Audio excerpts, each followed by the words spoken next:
Pahlawan tidak hanya soal seorang yang bertaruh nyawa di medan perang, tapi lebih daripada itu. Mereka yang mengharumkan nama bangsa pun layak disebut sebagai pahlawan. Dialah Bahrudin Yusuf Habibie, pahlawan penerbangan Indonesia. Eyang Habibie merupakan anak keempat dari 8 bersaudara yang lahir di Parepare, Sulawesi Selatan pada 25 Juni 1936.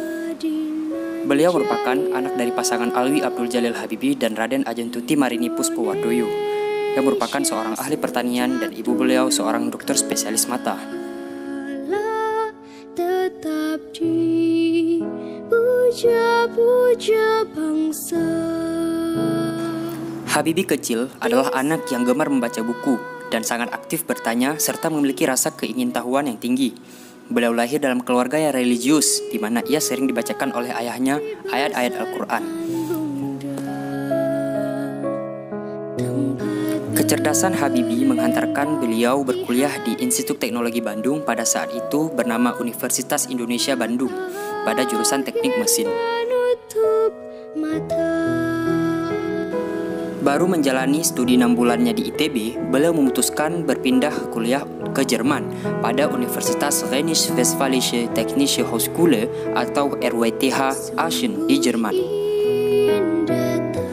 Pada saat itu, di bawah kepemimpinan Insinyur Soekarno, beliau senantiasa mempersekolahkan putra-putri terbaik Indonesia untuk bersekolah di luar negeri.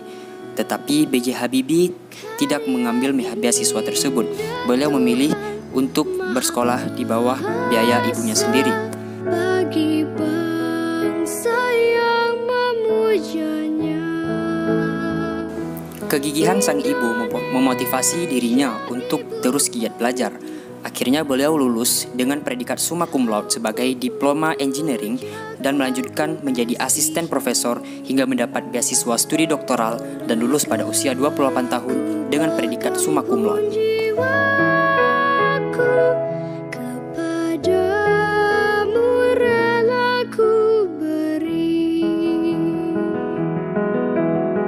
Setelah lulus studi, beliau bekerja di MBB Hamburg sebagai kepala penelitian dan pengembangan pada analisis struktur pesawat terbang.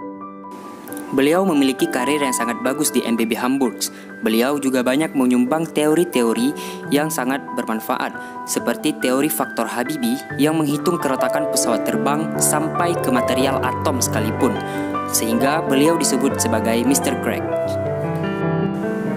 Kecintaan beliau terhadap tanah air membangkitkan semangat beliau untuk mewujudkan terciptanya industri pesawat terbang di Indonesia.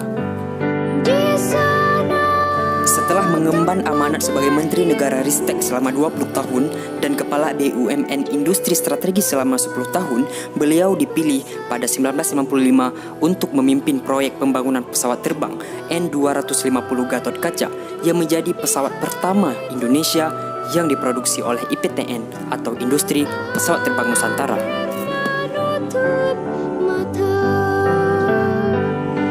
Pesawat N250 bukan pesawat yang abal-abal. Pesawat ini merupakan pesawat ketiga di dunia yang memakai teknologi fly-by-wire atau seluruh gerakannya menggunakan teknologi komputasi.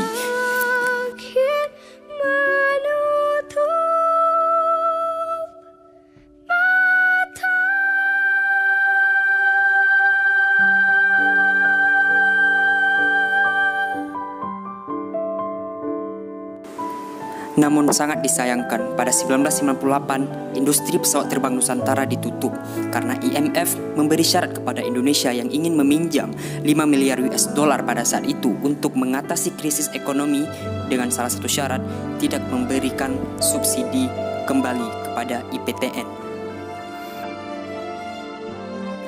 Namun demikian, walau mimpi untuk menerbangkan Indonesia setinggi angkasa tidak tercapai, Bahrudin Yusuf Habibie akan senantiasa dikenang sebagai bapak perjuangan dan pahlawan penerbangan Indonesia.